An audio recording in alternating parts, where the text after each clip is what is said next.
Hello friends, आपका अपने channel study for genius में स्वागत है। फ्रेंड्स, ये जो सेशन है ये आपका बच्चों जो आपका 2016 में एग्ज़ाम हुआ था, किसका हुआ था? वीडियो का हुआ था, ग्राम विकास अधिकारी का। उसका आपका हम हिंदी का पेपर पूरा करवाने जा रहे हैं। ठीक है बच्चों, ये आपका रियल पेपर जो हुआ था 2016 में, कब हुआ था बच्चों? तो ये भी आप लोग देख सकते हैं, आपका 5/6/2016 में हुआ था। अगर बात कर ली जाए बच्चों कब हुआ था, तो 5 जून को हुआ था, जो आपका 2016 में। बच्चों देखिए बच्चों क्या है फ्रेंड्स, आपका जो सिलेबस है अब चेंज हो चुका है। अब हिंदी में बच्चों 50 क्वेश्चन आने वाले हैं। ठीक है, और उस टाइम पे क्या था, उस टाइम बच्चों ओनली 30 क्वेश्चन आते थे। ठीक है, तो टाइम के अकॉर्डिंग सिलेबस चेंज हो गया है। तो अब इसमें हम लोग क्या देखने वाले हैं, हम लोग बच्चों 30 क्वेश्चन देखेंगे और हूबहू यही क्वेश्चन पेपर में आपके आए थे। ठीक है, तो चलिएगा अब आप लोग देख लीजिएगा कि अगर अब ऐसा पेपर आएगा तो आप लोग कितने सही कर सकते हैं। ठीक है, तो बने रहिएगा सेशन में। स्टार्ट करते हैं बच्चों। तो फर्स्ट क्वेश्चन की शुरुआत करते हैं। तो सूरदास के गुरु कौन थे बच्चों? आपको बताना है कि सूरदास के गुरु कौन थे। आपके सामने 4 ऑप्शन दे रखे हैं, तो बताइएगा सूरदास के गुरु कौन थे बच्चों। देखिए हिंदी से रिलेटेड क्वेश्चन है, तो इसमें आपके जो कवि हैं सूरदास, उनके बारे में आपसे पूछा गया है। तो अगर बच्चों इसमें राइट आंसर की बात कर ली जाए तो इसमें राइट आंसर आपका क्या हो जाएगा? वल्लभाचार्य हो जाएगा। जी बिल्कुल सही राइट आंसर बच्चों। सूरदास के गुरु कौन थे? वल्लभाचार्य थे। ठीक है, ऑप्शन आपका सी पे जाएगा। और चलिए देख लेते हैं डिटेल से। अगर देखिए बात कर ली जाए बच्चों, सूरदास के गुरु वल्लभाचार्य थे, जिनमें उन्हें पुष्टि मार्ग की दीक्षा मिली। ठीक है, वल्लभाचार्य से ही सूरदास को कृष्ण लीला के पद गाने की प्रेरणा मिली और वे कृष्ण भक्ति में लीन हो गए। वल्लभाचार्य कृष्ण के उपासक थे। गृहस्थ आश्रम में रहते हुए भी वह मोक्ष प्राप्ति के पक्षधर थे। ठीक है बच्चों, इनकी प्रमुख रचनाएं देख लीजिएगा, ये इंपॉर्टेंट है। सूरदास है, सुरसर, अवली और साहित्य लहरी है बच्चों। ठीक, जहाँ पे सूर आ जाए तो एक ट्रिक है बच्चों, जहाँ पे सूर आ जाए तो किसकी है? सूरदास जी की है। ठीक है, और ये साहित्य लहरी आप लोग अलग से याद कर लीजिएगा। ठीक है, इसमें भी सा आ रहा है, इसमें भी सा आ रहा है और इसमें भी सा आ रहा है। ठीक, ऐसे भी कुछ ध्यान कर सकते हैं। अगला क्वेश्चन बच्चों आपसे क्या पूछा गया है कि छंद पढ़ते समय आने वाले विराम को क्या कहते हैं बच्चों? देखिए बच्चों, आप लोगों ने छंद पढ़े होंगे तो आप लोग ये बताइएगा कि छंद पढ़ते टाइम में विराम को क्या कहते हैं? जो विराम हो जाता है उसको बच्चों क्या बोलते हैं बताइएगा। इसमें राइट आंसर क्या हो जाएगा? तो अगर इसकी बात कर लें तो बच्चों इसमें राइट आंसर आपका हो जाएगा यति। ठीक है, यति आपका राइट आंसर हो जाएगा। चलिए देख लेते हैं बच्चों स्क्रीन में भी। देखो जो छंद के संदर्भ में यति का अर्थ होता है रुकना। ठीक है, यति का मतलब क्या होता है? देखिए कुछ भी लाइन जैसे हम पढ़ते हैं तो हम बीच में रुक जाते हैं ना बच्चों, तो वही आपका क्या है? वही आपका क्या कहलाता है बच्चों? वही आपका यति कहलाता है। छंद के प्रभाव या लय को बनाए रखने के लिए जहाँ रुकना अनिवार्य हो वहाँ रुकना ही यति है। ओके, यति छंद के 9 अंगों में से एक है बच्चों। अगला क्वेश्चन है कि जहाँ वाक्य की गति अंतिम रूप ले ले, विचार के तार टूट जाएं और किस चिन्ह का प्रयोग किया जाता है बच्चों? वहाँ पे किस चिन्ह का प्रयोग किया जाता है बताइएगा। देखिए बच्चों, ये आपका जो है विराम चिन्ह से रिलेटेड क्वेश्चन आ गया बच्चों। ठीक है, आपने जो चिन्ह के बारे में पढ़ा होगा, ये चिन्ह का टॉपिक है बच्चों। जहाँ वाक्य की गति, देखिए बच्चों इस सेशन में आपको टोटल जितने भी चैप्टर हैं ना हिंदी के, उसमें से सभी के क्वेश्चन आपको देखने को मिलने वाले हैं, क्योंकि आपका प्रीवियस ईयर प्रैक्टिस सेट है, इस वजह से। जहाँ वाक्य की गति अंतिम रूप ले ले, विचार के तार टूट जाएं, वहाँ किस चिन्ह का प्रयोग किया जाता है बच्चों बताइएगा। तो अगर बच्चों इसमें राइट आंसर की बात कर ली जाए तो इसमें राइट आंसर आपका क्या हो जाएगा? इसमें बच्चों राइट आंसर आपका हो जाएगा पूर्ण विराम। ठीक है, पूर्ण विराम आपको पता है, पूर्ण विराम आपका ये होता है। ओके, ये आपका पूर्ण विराम हो गया। चलिए बच्चों देख लेते हैं। देखिए अब इसकी अगर बात की जाए, पूर्ण विराम का अर्थ है पूरी तरह रुकना या ठहरना। जहाँ वाक्य की गति अंतिम रूप ले ले, विचार के तार एकदम टूट जाएं, वहाँ पूर्ण विराम होता है। ओके, चलिए फिर देख लेते हैं बच्चों अगला क्वेश्चन क्या है। अगला क्वेश्चन बच्चों कितना हो गया आपका? 3 तक कंप्लीट हो गया ना। 3 के बाद देख लेते हैं 4 नंबर से। 4 नंबर आपका इधर है। 4 नंबर है बच्चों अमर्ष क्या है? अब बताइएगा बच्चों अमर्ष क्या होता है? अमर्ष हम लोग किसे कहते हैं? या एक काव्य दोष है, या एक काव्य गुण है, या फिर संचारी भाव, या फिर अलंकार है? तो बताइएगा बच्चों अमर्ष क्या है? तो अगर बात कर लीजिए अमर्ष क्या है बच्चों, तो ये अमर्ष क्या है? अमर्ष एक संचारी भाव है। ठीक है, कैसा, ये क्या है बच्चों? ये एक भाव है। कैसा भाव? संचारी भाव। अमर्ष का शाब्दिक अर्थ क्या होता है बच्चों? अपनी अवज्ञा या तिरस्कार आदि से उत्पन्न क्षोभ। यह शब्द आवेश, क्रोध एवं सहिष्णुता के लिए भी उपयुक्त होता है।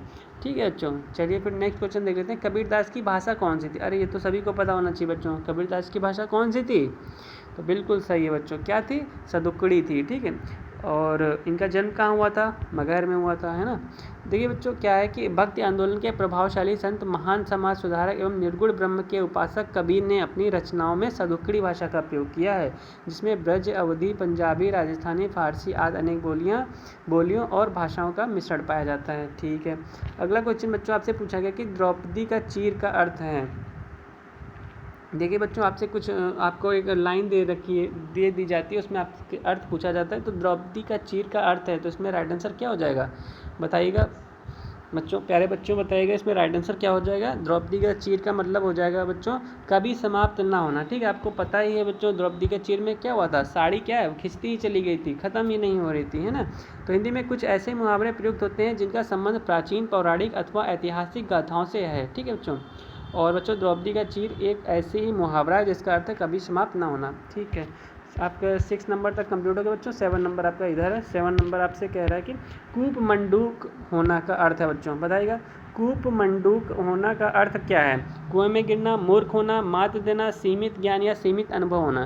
तो बच्चों इसमें राइट आंसर आपका क्या हो जाएगा, बिल्कुल सही डी आंसर हो जाएगा। ओके, सीमित ज्ञान या सीमित अनुभव। बच्चों कूप मंडूक होना का मतलब क्या, कूप मतलब क्या होता है, कूप मतलब कुआं, और मंडूक का मतलब क्या होता है बच्चों, मेढक से है। ठीक है, सीमित ज्ञान या सीमित अनुभव के लिए कूप मंडूक होना। नेक्स्ट क्वेश्चन आपसे पूछा गया कि इस प्रश्न के वाक्य के पहले और अंतिम भाग को क्रमशः 1 और 6 की संख्या दी गई। ठीक, 11 लाभा वाले हैं बच्चों, समझ रहे हैं, 11 लाभा वाले हैं। आपको सीक्वेंस बच्चों इसका बताना है कि कौन सा सही है। तो बच्चों 1 और 6, तो इस ऐसे क्वेश्चन में क्या होता है बच्चों, ऐसे क्वेश्चन में ये होता है कि ये लाइन तो आपकी स्टार्टिंग में आएगी ही और लास्ट में ये आएगी। अब इनमें से बच्चों कौन से सीक्वेंस चलेगा ये चीज़ आपको बतानी रहती है, समझ गए। आपके सामने ये 4 ऑप्शन भी दे रखे हैं। चलिए ठीक है, अब बताइएगा सामाजिक जीवन में क्या होता है। सामाजिक जीवन में क्रोध की ज़रूरत बराबर पड़ती है मनुष्य, पहले मतलब इसमें क्या आएगा बच्चों, ठीक है, सामाजिक जीवन में इसके बाद में क्या आएगा, पहले या आएगा रा, देखिए ऑप्शन में जाइए, पहले या आएगा या रा आएगा, वा आएगा या ला आएगा। और बच्चों अगर आप इसमें क्या है, इसमें आपको चारों चेक करने पड़ेंगे, ठीक है, क्योंकि सभी ऑप्शन में अलग अलग दे रखे हैं। तो ऐसे चीज़ें होती हैं बच्चों सामाजिक जीवन में क्या होता है बच्चों, इसमें राइट आंसर आपका ए हो जाएगा, या रा या ला रावा।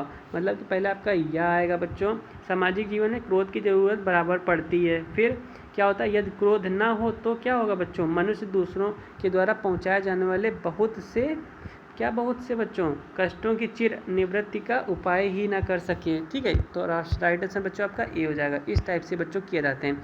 दिए गए वाक्यांशों के लिए एक शब्द का चयन कीजिए। पूर्व और उत्तर के बीच की दिशा क्या होती है। देखिए बच्चों आप सभी को पता है, ये होती है हमारी डायरेक्शन। ठीक है, ये क्या होता है, ये पूर्व होता है, ये पूर्व होता है बच्चों। ये फिर क्या होता है, ये पश्चिम होता है, और ये क्या होता है, ये बच्चों आपका उत्तर होता है, और ये क्या होता है बच्चों, ये आपका दक्षिण होता है। ठीक है, और बच्चों ये जो डायरेक्शन गई है यहाँ से, और ये वाली और ये वाली, तो ये वाली, ठीक है, ये चारों आपको भी पता होनी चाहिए। जैसे हम लोग इसको शॉर्ट में क्या बोलते हैं, उत्तर पूर्व बोल देते हैं। इसको क्या बोलते हैं, इसको हम लोग भी पश्चिम उत्तर या उत्तर पश्चिम बोल देते हैं। इसको क्या बोलते हैं, इसको पश्चिम दक्षिण या फिर दक्षिण पश्चिम बोल देते हैं। इसको क्या बोलते हैं, इसको दक्षिण पूर्व या पूर्व दक्षिण बोल देते हैं। ठीक बच्चों, बट बच्चों इनके अलग नाम होते हैं। ठीक है, ईशान कोण, आग्नेय कोण, वायव्य या नैत्रव्य। ठीक है, 4 ही दिशाएं होती हैं उनके, इनमें भी बच्चों आपके एक एग्जैक्टली नाम दिया होता है। तो बताइएगा कि जो पूर्व और उत्तर वाली दिशा है बच्चों, पूर्व और उत्तर वाली कौन सी है, ये पूर्व हो गया और ये आपका उत्तर हो गया। तो ये वाली दिशा पूछी गई है, इसमें एक वर्ड में क्या कहेंगे, तो इसमें बच्चों आपका राइट आंसर ईशान हो जाएगा। ठीक है, ईशान, आप लोगों ने नाम ये सारे सुने होंगे। ठीक है, चलिए फिर देख लेते हैं। देखिए अगर इसके बारे में बच्चों जानें, इसके शब्द के अन्य अर्थ भी हैं। ईशान का मतलब क्या होता है, स्वामी होता है, ईश्वर होता है, ठीक है, और ज्योतिष भी होता है। ठीक है, ये सारे नाम आपको अधिकतर ज्योतिष विद्या वाले में देखने को सुनने को मिलते हैं। वलय शब्द का अर्थ चिन्हित कीजिए बच्चों, बताइएगा वलय का अर्थ क्या होता है। अब वलय का ऑप्शन 2 इधर दे रखे हैं, वृक्ष की छाल होता है, गोलाकार घेरा होता है, या फिर बच्चों क्या होता है, या फिर आपका बताइएगा, या फिर बच्चों मृग की छाल होता है, या फिर आवरण होता है, बताइएगा इसमें राइट आंसर क्या हो जाएगा। तो बच्चों अगर इसके राइट आंसर की बात कर ली जाए तो इसमें राइट आंसर आपका बी वाला है। बी में क्या है बच्चों, बी में आपका राइट आंसर हो जाएगा गोलाकार घेरा। ठीक है, तो आपका वलय का मतलब क्या होता है, वलय का मतलब बच्चों जो आपका ये होता है ना गोलाकार घेरा बच्चों, ये जो गोलाकार घेरा होता है इसको ही हम लोग वलय बोलते हैं। चलिए फिर देख लेते हैं प्यारे बच्चों। नेक्स्ट क्वेश्चन आपसे पूछा गया कि नीचे दिए गए शब्दों में से अवयवी भाव समास का चयन कीजिए। अवयवी भाव बच्चों बताइएगा, अवयवी भाव बच्चों बताइएगा इसमें राइट आंसर क्या होने वाला है। नीचे दिए गए शब्दों में से अवयवी भाव समास का चयन कीजिए बच्चों। प्यारे बच्चों बताइए, तो इसमें से राइट आंसर क्या हो जाएगा बच्चों? देखिए बच्चों, आजीवन हो जाएगा। ठीक है, देखिए बच्चों, कभी भी शब्द में छोटा आ या बड़ा आ जाता है ना, तो हमेशा किस पे जाता है? आजीवन पे। उस पर बच्चों क्या होता है, उसमें हमारा हमेशा अवयवी। देखिए एक ट्रिक है, अवयवी भाव कहाँ से स्टार्ट होता है? आज से स्टार्ट होता है। ठीक है, और इसमें भी आपका क्या आ जाता है बच्चों? आ ही आ जाता है, वो क्या हो जाता है? अवयवी भाव हो जाता है। ठीक है, चलिए नेक्स्ट क्वेश्चन है। देखिए बच्चों, ये भी आते हैं आपके, जैसे यथा स्टार्टिंग में आ जाए, देखिए इसमें भी यथा है, प्रति आ जाए। ठीक है, ये सारे कैसे हैं? आपके अवयवी भाव हैं। अगला क्वेश्चन है कि ठीक समय पर आ जाना में कौन सा कारक है? ठीक समय पर आ जाना, देखिए बच्चों आपको कारक से रिलेटेड क्वेश्चन पूछा गया, तो ठीक समय पर, यहाँ पे पर लगा है बच्चों। अब बताइएगा इसमें किस में पर आता है? तो बिल्कुल सही राइट आंसर आपका क्या हो जाएगा? अधिकरण। अधिकरण क्या होता है? अधिकरण में, पर। ठीक है, में, पर, ये सब किस में आते हैं? अधिकरण कारक में आते हैं। अगला कि मंदिर मंदिरा का, देखिए बच्चों ऐसे भी क्वेश्चन आपसे पूछ लेते हैं। ठीक है, जिसमें एक या दो लाइन के अंतर होता है। जैसे मंदिर, आपसे क्या पूछा गया बच्चों? मंदिर बताइएगा, मंदिर का क्या मतलब होता है और मदिरा का क्या मतलब होता है, तो सभी को पता होना चाहिए बच्चों। ये वाला इसका आंसर क्या होगा बच्चों? तो देखिए अगर बात करी जाए बच्चों, तो मंदिर में क्या होता है? मंदिर में देव होते हैं, देव में क्या होता है? भगवान। ठीक है, देवालय। और बच्चों मंदिरा क्या होता है? मंदिरा जो होता है आपका अश्वशाला होता है। अश्वशाला का क्या, अश्व का मतलब क्या होता है बच्चों? अश्व मीन्स क्या होता है? घोड़ा।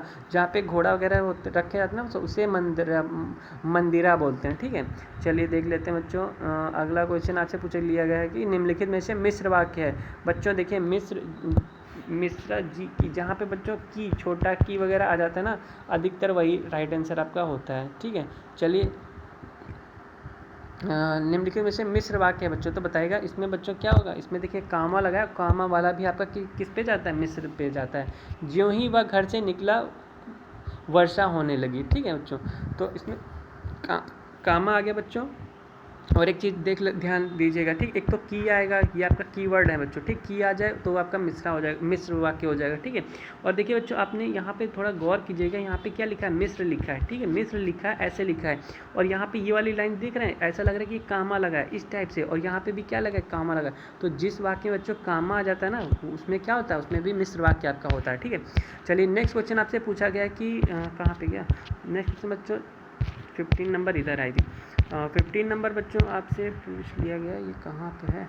अच्छा ठीक है, यही है बच्चों। आपसे बच्चों अब ये एक कुछ लाइनें दे रखी हैं, आपको इनको पढ़ना है। ठीक है, ये बच्चों आपसे क्या पूछ लिया गया? ये आपको बच्चों दिया है काव्यांश दिया है। ठीक है, काव्यांश दिया गया, इसमें फिर आपको कुछ क्वेश्चन आंसर पूछे जाएंगे। आज बरसों बाद उठी है इच्छा, हम कुछ कर दिखाएं, एक अनोखा जश्न मनाएं, अपना कोरा अस्तित्व जमाएं। आज बरसों बाद सूखे पत्तों पर वसंत ऋतु आई, विचार रूपी कलियों पर बहार खिल आई हैं, गहनता की फसल लहाई है, शायद इसी कारण आज बरसों बाद उठी है इच्छा, हम कुछ कर दिखाएं, अपना कोरा अस्तित्व जमाएं। ठीक, कवि के मन में इच्छा उत्पन्न हुई है बच्चों, तो क्या कैसी इच्छा उत्पन्न हुई है बताइएगा? तो बच्चों कवि के मन में कुछ महत्वपूर्ण कार्य करने की इच्छा उत्पन्न हुई है। सूखे पत्ते प्रतीत हैं बच्चों, तो सूखे पत्ते क्या प्रतीत कर रहे हैं बच्चों? तो सूखे पत्ते जो है मन के सूनेपन को प्रतीत कर रहे हैं। किन कलियों पर बहार का आगमन हुआ है बच्चों? तो किन कलियों पर बहार का आगमन हुआ है? तो विचारों की कलियों पर बहार का आगमन हुआ है। गहनता की फसल से कवि का क्या आशय है बच्चों? तो गहनता की फसल से बच्चों कवि का क्या आशय है? तो इसमें राइट आंसर आपका क्या हो जाएगा बच्चों? राइट आंसर आपका हो जाएगा कि विचारों में परिपक्वता का आशय है। ठीक बच्चों, चलिए फिर नेक्स्ट क्वेश्चन आपसे पूछ लिया गया है कि रिक्त स्थान है तो दिए गए। देखिए बच्चों आपसे रिक्त स्थान भी पूछ लिया गया। ठीक है, अपेक्षा उपेक्षा का मतलब अगर आपको पता होगा तो आप लोग राइट आंसर कर देंगे। रामू की अपेक्षा केवल इसलिए हुई क्योंकि राजीव उसकी अपेक्षा अधिक बुद्धिमान है। बताइएगा बच्चों, अपेक्षा कहाँ पे यूज होगा और उपेक्षा कहाँ पे यूज होगा बताइएगा? इसमें राइट आंसर क्या होता है, क्या होगा बच्चों? तो इसमें अगर राइट आंसर की बात कर ली जाए बच्चों, तो देखिए उपेक्षा ये होता है, रामू की उपेक्षा केवल इसलिए हुई क्योंकि राजीव की अपेक्षा अधिक बुद्धिमान है। अपेक्षा का मतलब क्या होता है बच्चों? अपेक्षा में आपका कंपटीशन आ जाता है, इसके बजाय इसके। ठीक है, तो ये चीज़ हो जाती है। चलिए देख लेते हैं नेक्स्ट क्वेश्चन। पानी विच मीन प्यासी और मोहि सुन सुन आवे हाँसी। इसमें बच्चों आपको क्या आ रही? हंसी आ रही ना, आई हाँ आवे हाँसी। हाँसी का मतलब क्या आ रही है? हंसी आ रही है। तो हंसी बच्चों किस में आती है? हंसी किस में आती है? ये बच्चों आपका राइट आंसर क्या हो जाएगा? विशेषोक्ति है। ठीक है, विशेषोक्ति में होता है। अगला क्वेश्चन आपसे क्या पूछ लिया गया बच्चों? अगला क्वेश्चन है कि शब्द व्यक्तिवाचक संज्ञा हैं। बताइएगा बच्चों ऐसा कौन सा ऑप्शन है जिसमें सभी के सभी कैसे हैं, व्यक्तिवाचक संज्ञा है। संज्ञा से रिलेटेड क्वेश्चन पूछा गया, व्यक्तिवाचक। राम क्या है बच्चों, राम एक व्यक्ति का नाम है। रामचरितमानस क्या है, गंगा क्या है। कृष्ण कामायनी, मिठास, मिठास कैसा है बच्चों, ये तो होगा ही नहीं। क्यों नहीं होगा, क्योंकि ये आपका भाववाचक में आ जाता है। बुढ़ापा भाववाचक है, ठीक है। ममता, वकील और पुस्तक। बताइएगा बच्चों इसमें राइट आंसर क्या होगा, ए होगा या डी होगा। तो ए राइट आंसर बच्चों आपका हो जाएगा, ठीक है। क्योंकि क्या है बच्चों, गंगा क्या है, गंगा भी नाम है, ठीक है। और रामचरितमानस तो आपको पता ही है, पुस्तक है, नाम है, ठीक है। और ममता क्या होता है बच्चों, देखिए ममता, देखिए एक नाम भी होता है और एक ममता क्या होता है, एक ममता भाववाचक संज्ञा भी होती है, ठीक है। ममता किसमें चला जाएगा, भाववाचक में चला जाएगा। चलिए और फिर नेक्स्ट देख लेते हैं बच्चों। देखिए बच्चों, और वकील क्या है, वकील एक जाति शो कर रहा है, ठीक है। ये जातिवाचक संज्ञा आपके, ठीक है, इस वजह से गलत हो जाएगा। नेक्स्ट है, निम्नलिखित में से क्या गंगा का पर्यायवाची नहीं है। तो बताइएगा बच्चों गंगा का पर्यायवाची क्या नहीं है, तो कालिंदी नहीं होता है, ठीक है। कालिंदी यमुना का पर्यायवाची है। और सही वर्तनी शब्द का चयन कीजिए। अवनति होता है या श्रृंगार होता है बच्चों, सही वर्तनी आपको बतानी है। तो सही वर्तनी ये है, या फिर मुश्किल है, या फिर मातृम। तो बच्चों जो आपका क्या लिखा है यहाँ पे, श्रृंगार लिखा है ना। देखिए कई बच्चे क्या कर देते हैं, इसको गलत कर देते हैं। क्यों, क्योंकि वो श्रृंगार को क्या समझते हैं, ये वाला श्रृंगार समझते हैं कि ये वाला है बच्चों, जबकि ये चीज़ नहीं होती है श्रृंगार में, ठीक है। श्रृंगार में ये चीज़ नहीं होती, सिर्फ ये होता है, ओके। ये चीज़ आपको बच्चों ध्यान में रखना है। चलिए ठीक है। नेक्स्ट क्वेश्चन है कि समूहार्थक शब्द चिन्हित कीजिए बच्चों। समूह वाले बताना है जिसमें समूह का, अब समूह के बारे में पता चले। अब पुरुष में क्या होता है, कुछ नहीं होता, कोई समूह है नहीं है। मनुष्य नहीं, स्त्री नहीं। भीड़ कैसे होती है बच्चों, जब कई लोग मिलकर इकट्ठा होंगे तभी तो भीड़ लगेगी। तो ऑप्शन आपका किस पे हो जाएगी, तो बहुत ही आसान था। आंशिक शब्द में प्रत्यय क्या है बच्चों, देखिए उपसर्ग और प्रत्यय ध्यान रखना। उपसर्ग क्या होता है, किसी भी शब्द के जो पहला वर्ड होता है, जैसे समूह में लिखा है, सा क्या है, उपसर्ग है, प्रत्यय क्या है, मुँह है, ठीक है। तो ये चीज़ होता है। आंशिक में क्या बच्चों, तो आंशिक में प्रत्यय बताना है, मतलब पहले वाला नहीं लास्ट वाला बताना है। तो क्या हो जाएगा बच्चों, इक हो जाएगा। देखिए अब इसमें एक चीज़ ध्यान रखिए। अब आप लोग सोच रहे हैं शिक क्यों नहीं हुआ, क्योंकि शिक कोई वर्ड नहीं होता बच्चों। ऐसा होता है जब हम दो वर्डों को तोड़ते हैं ना, तो दोनों का मतलब निकलना चाहिए। जैसे कि इसमें आ निकलेगा, अगर हम आ प्लस शिक कर दें, ठीक है, तो आ कुछ होता नहीं बच्चों। तो क्या होता है, आश नाम सुना है आपने, तो इसमें आस निकलेगा और प्लस फिर क्या निकलेगा, शक निकलेगा। समझ रहे हैं, शक निकला कि नहीं निकला। और शक में क्या है बच्चों, शक में आप देख रहे हैं शिक लिखा है, तो यहीं पे क्या हो जाएगा, इक आ जाएगा बच्चों, इक प्रत्यय, ठीक है। वहाँ से ये इक निकल के आया, ठीक है। ऐसे ही क्वेश्चन आते हैं एग्जाम में, और बहुत से बच्चे शिक लगा के आए होंगे, हमको पता है। अगला क्वेश्चन आपसे पूछ लिया गया बच्चों, इसको भी आपको बताना है कि यदि कोई त्रुटि ना हो तो डी भाग को चिन्हित। इसमें आपको बताना है कि बच्चों कौन सा त्रुटि है। अगर त्रुटि आपको नहीं लग रहा है कि ये पूरा सेंटेंस आपको लग रहा है सही है, तो कोई त्रुटि नहीं है, तो ऑप्शन आप डी कर देंगे। पुलिस द्वारा चोरी का माल बरामद हो गया है।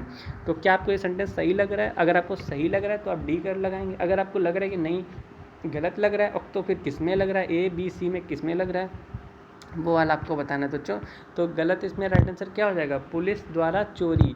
तो यही बच्चों गलत है। इसमें क्या होगा, चोरी का माल पुलिस द्वारा बरामद हो गया है, ठीक है।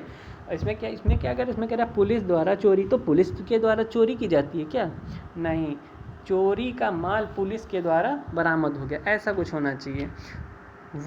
वधूर्मी का संधि विच्छेद क्या है बच्चों, तो वधूर्मी का बताइएगा बच्चों, संधि विच्छेद क्या होता है। तो वधु प्लस उर्मी होता है, वधु प्लस उर्मी होता है, या वधु प्लस उर्मी होता है, या वधु प्लस उर्मी होता है। तो बताइएगा बच्चों इसमें से राइट आंसर क्या हो जाएगा, सी और डी तो हमको एक ही लग रहे हैं, बिल्कुल कुछ डिफरेंस भी नहीं लग रहा है हमको। तो चलिए आप लोगों को अगर लग रहा है तो बताइएगा इसमें राइट आंसर बच्चों क्या होगा। राइट आंसर आपका वधु प्लस उर्मी होगा, ठीक है। ये दोनों के दोनों गलत हैं, ये भी गलत है, ठीक है। वधु प्लस क्या होता है बच्चों, बड़ा वाला ओ होता है, उर्मी, ओके। चलिए फिर देख लेते हैं बच्चों, अच्छा नीचे अच्छे से पढ़ के जाएगा। भिन्नार्थक शब्द चयन कीजिए बच्चों। भिन्न अर्थ कौन सा है, अनल, अनिल, पावक, कृषाणु। तो बच्चों अनल और अनिल में से ही है, तो बताइएगा भिन्नार्थक क्या है, बाकी पर्यायवाची हैं। तो इसमें राइट आंसर क्या हो जाएगा बच्चों, अनिल हो जाएगा। अनिल मीन्स क्या होता है, अनिल मीन्स वायु होता है, वायु होता है, हवा होता है, पवन होता है, ठीक है। चलिए फिर देख लेते हैं, हर्ष का विलोम शब्द बताइए बच्चों। विलोम क्या होता है बच्चों, विलोम का मतलब होता है उल्टा, ठीक है। तो हर्ष का मतलब तो खुशी होता है, तो खुशी तो होगा ही नहीं। इसका हर्ष का मतलब क्या होगा बच्चों, निगेटिव में बताइएगा। आनंद मीन्स भी पॉजिटिव में। उल्लास कैसा बच्चों, उल्लास भी पॉजिटिव में, तो क्या होगा, विषाद होगा, ठीक है। अगला है गंदला, मैला, मलिन किस शब्द के पर्यायवाची बच्चों, बताइएगा। गंदला, मैला, मलिन किस शब्द के पर्यायवाची हैं, बताइएगा प्यारे बच्चों, इसमें राइट आंसर क्या हो जाएगा? गंदला, मैला, मलिन कि बच्चों किस शब्द के पर्यायवाची हैं? तो ये आपके हैं पंकिल के। ठीक है, पंकिल। राइट आंसर आपका क्या हो जाएगा? सी हो जाएगा। गंदला, मैला, मलिन, पंकज, पंकिल के पर्यायवाची हैं। पंकिल विशेषण है। ओके, तो इसी के साथ बच्चों आपका ये 30 क्वेश्चन का सेशन कंप्लीट हुआ। चलिए फिर मिलते हैं बच्चों नेक्स्ट सेशन में। ये सेशन आपको कैसा लगा कमेंट बॉक्स में कमेंट करके बता दीजिएगा, और फिर आपके लिए भी ऐसे और से बेस्ट वीडियो लाते रहेंगे। चलिए फिर मिलते हैं नेक्स्ट वीडियो में, and thank you for watching this video.